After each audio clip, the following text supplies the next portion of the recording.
जो ધોરણ 10 પ્રકરણ નંબર 6 તેમાં એક પ્રમેય પૂછાય છે વિભાગ ડીની અંદર એસએસસી બોર્ડના ગણિતના બેઝિકના પેપરમાં પ્રમેય 6.1 એ પ્રમેય આ રીતે પૂછાય 4 ગુણનો પ્રશ્ન પૂછાય છે જો તૈયાર કર્યો હશે તમે તો 4 ગુણ મળશે તો આપણે જોઈએ સમપ્રમાણતાનું મૂળભૂત પ્રમેય લખો અને સાબિત કરો અથવા બીજી રીતે પણ પૂછાય થેલ્સનું પ્રમેય લખો અને સાબિત કરો તો આ પ્રમેય 6.1 લખી દેવાનું બરાબર।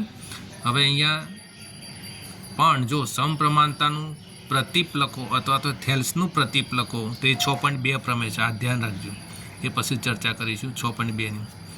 હવે આ પ્રમેય જો ત્રિકોણની કોઈ એક બાજુને સમાંતર દોરેલી રેખા બાકીની બે બાજુઓને સમાંતર બિંદુઓમાં છેદે તો સાબિત કરો કે તે બાજુઓ પર કપાતા રેખાખંડો તે બાજુઓનું સમપ્રમાણમાં વિભાજન કરે છે। આપણે આ પ્રમેયને સાબિત કરવા માટે આપણે આ ત્રિકોણ એબીસી દોરીશું। હવે એબીસી દોરી અને એની એક બાજુ આપણે બીસી લેશું, એને સમાંતર દોરેલી રેખા એટલે કે બીસીને સમાંતર રેખા ડીઈ લેશું। આ ડીઈ લઈએ તો એબીને ડીમાં છેદ છે અને એસીને ઈમાં છેદ છે, એટલે ડી બિંદુએ એબીનું બે ભાગમાં વિભાજન થશે, એડી અને ડીબી, અને અહીંયા એસીનું ઈ બિંદુએથી બે ભાગમાં વિભાજન થઈ જશે, એ અને એસી બરાબર। હવે એનું સમપ્રમાણમાં ગુણોત્તરમાં વિભાજન કરશે એવું આપણે સાબિત કરવાનું છે, એટલે એડીના છેદમાં ડીબી અને એઈના છેદમાં એસી એ આપણે સાબિત કરવાનું છે। તો એનું પક્ષ લખીશું, જુઓ જો ત્રિકોણની કોઈ એક બાજુ, તો ત્રિકોણ કયો લીધો એબીસી ની કોઈ એક બાજુ કઈ લીધી બીસી, એને સમાંતર કઈ દોરી તો ડીઈ, તેને સમાંતર દોરેલી રેખા આ બાકીની બે બાજુઓ, તો આ ડીઈ છે એ બાકીની બે બાજુ એબી અને એસીને અનુક્રમે ડી અને ઈમાં છેદે છે, સાધ્ય આપણે જે સાબિત કરવાનું છે સાધ્ય, તો એડીના છેદમાં ડીબી અને એઈના છેદમાં એસી।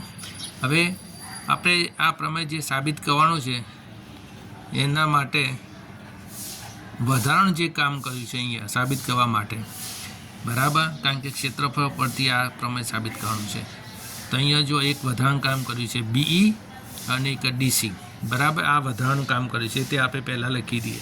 તો અહીંયા લખીશું શું કર્યું, તો બીઈ લીધો અને આ કયો લીધો બીઈ તથા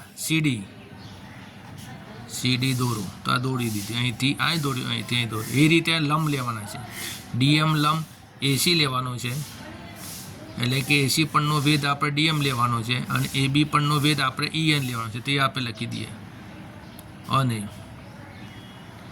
ડીએમ લંબ એસી અને ઈએન લંબ એબી દોરો, તો આ દોરી દીધી બરાબર। હવે આગળ વધીએ, હવે ત્રિકોણનું ક્ષેત્રફળ,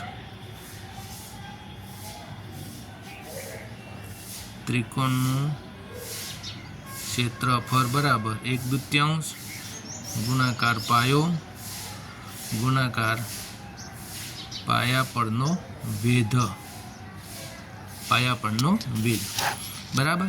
હવે આ પ્રમેયને સાબિત કરવા માટે આપણે બે ભાગ પાડી દઈશું, એક ડાબી બાજુનો ભાગ, એક જમણી બાજુનો ભાગ।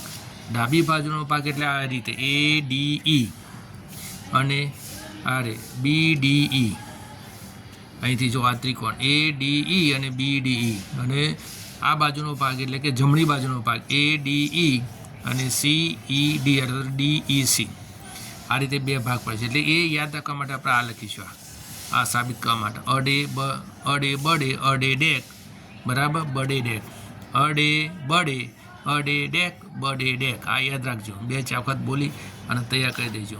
હવે આપણે આગળ વધીએ, અડે, ચલો હવે આ બાજુનો ભાગ એટલે આ કયો બાજુનો ભાગ, તો ડાબી બાજુ અડે એટલે એ ડીઈ, પછી બરાબર લખો બરાબર, પછી અને લખો, પછી બડે એટલે બી ડીઈ બરાબર લખો, થઈ ગયું। એ રીતે અહીંયા અડે ફરીથી આપણે કઈ બાજુનો ભાગ, જમણી બાજુનો ભાગ, અડે બરાબર લખો, પછી અને લખો, ડેક DEC આ રીતે લખો બરાબર। હવે આપણે આ એડી એટલે એનો અર્થ શું થાય? એડી ત્રિકોણ એડીઈનું ક્ષેત્રફળ એ તે ત્રિકોણ બીડીઈનું ક્ષેત્રફળ. હવે ત્રિકોણનું ક્ષેત્રફળ એટલે આ સૂત્ર લાગુ પડે 1/2 પાયો ગુણાકાર પાયા પરનો વેધ. તો દરેકમાં 1/2 તો લાગશે જ, દરેકમાં 1/2 તો લાગશે જ. તો આપણે દરેકમાં 1/2 લખી દઈએ ગુણાકાર. બરાબર. આપણે જે સાબિત કરવાનું છે આ બાજુનો ભાગ જુઓ સાધ્યની અંદર એડી અને ડીબી છે અને આ બાજુનો ભાગ એઈ અને એસી છે. એડી અને ડીબી છે અને આ બાજુનો એઈ અને એસી છે. તો આ બાજુનો જે ભાગ છે એ આપણે શું છે? ડાબી બાજુનો ભાગ છે. એ લખી દઈએ એડી અને ડીબી. તો અહીંયા એડી અને અહીંયા ડીબી પછી ગુણાકાર. હવે એના પરનો વેધ જો જમણી બાજુનો વેધ કયો છે? ઈએન. તો આપણે ઈએન લખીશું, અહીંયા પણ ઈએન લખીશું. ચલો આ બાજુનો ભાગ આવ્યા. હવે અહીંયા જુઓ કયો ભાગ છે? એઈ અને ઈસી. તો આપણે લખીશું એઈ અને અહીંયા એસી ગુણાકાર. આ બાજુનો ભાગ એટલે કે જમણી બાજુનો વેધ કયો છે? તો ડીએમ છે. કયો છે? તો આ ડીએમ છે. તો ડીએમ લખીશું, ડીએમ અને ડીએમ. બરાબર. હવે આ બંનેનો ગુણોત્તર લઈએ આપણે. આ બંનેનો એડીઈ અને બીડીઈનો ગુણોત્તર લેતા અહીંયા લખીશું ગુણોત્તર લેતા. ચલો ગુણોત્તર લઈએ. એડીઈ અને બીડીઈ બરાબર. અહીંયા 1/2 ગુણાકાર એડી ગુણાકાર એના ભાગ લખી દીધો. પછી ભાગ્યા આ લખી દેવાનું કયો? 1/2 ગુણાકાર ડીબી ગુણાકાર ઈએન લખાઈ ગયો. તો અહીંયા જુઓ અહીંયા 1/2 ઉડી જાય, ઈએન ઉડી જાય એટલે આ ઉડાડતા નહીં આમ. બરાબર. એ એમ જ રહેવા દેવાનું. ઉડાડશો તો ચેક લાગશે એટલે આપણે ઉડાડવાનું નહીં.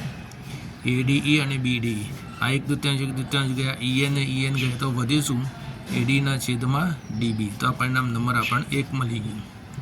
એવી રીતે પરિણામ 2 અહીંયા પણ આપણે લેવાનું. ચલો આ બંનેનો ગુણોત્તર લેતા.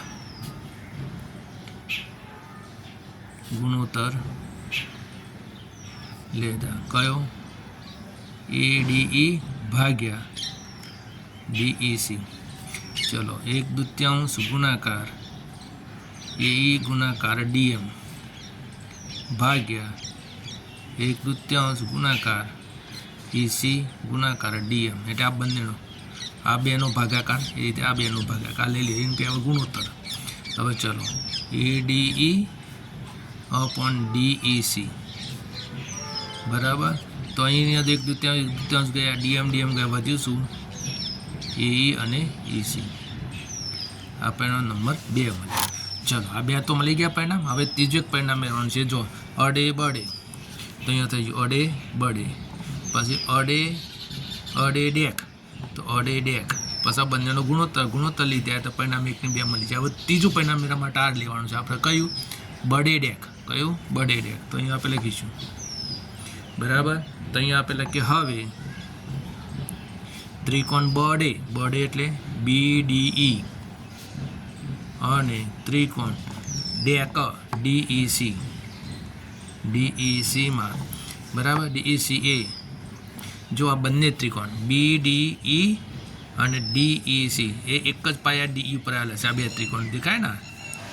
અરે બીડીઈ અને ડીઈસી આ બંને ત્રિકોણ એક જ પાયો છે બંનેનો. જો ડીઈ એનો સામાન્ય પાયો છે એટલે એક જ પાયા પર આવેલા. તો આપણે લખીશું બીડીઈ અને ડીઈસી એ એક જ પાયા પર બરાબર. એક જ પાયા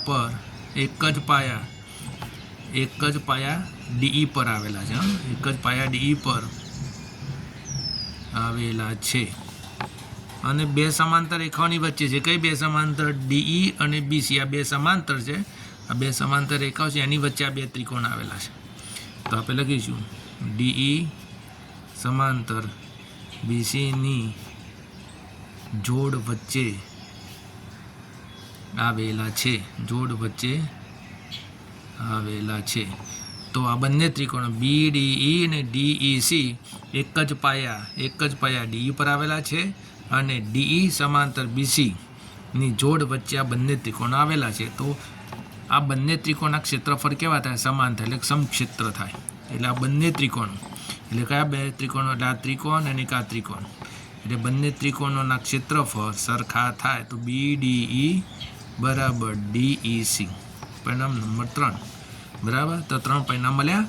તો આપણે લખીશું પરિણામ 1, 2 અને 3 પરથી, આ બંને 3 પરથી, 3 અને 3 પરથી જુઓ ADE, અહીંયા ADE છે, આમાં BDE અને DEC છે. તો BDE અને DEC, આ BDE બરાબર DEC થાય અને DEC બરાબર BDE થાય. બરાબર, તો આ બંને સરખા છે, આ બંને સરખા છે, તો આ પણ બે સરખા થાય. તો આપણે લખીશું AD ના છેદમાં DB બરાબર AE ના છેદમાં EC. તો આ પ્રમેય આપણો પૂરો થઈ ગયો. આ રીતે પ્રમેય તમારે 2-3 વખત ધ્યાનથી જોવાનું અને પછી તૈયાર કરવાનું અને 2-4 વખત લખી દેવાનું. બરાબર, એટલે પાકો થઈ જાય ને 4 ગુણ તમને મળી જાય. કેટલા ગુણ મળે? 4 ગુણ. બરાબર, 4 ગુણ તમને પાક્કા મળી જાય. પાસ થવો તો મહેનત કરવી જ પડે, એમને પાસ થવાતું નથી.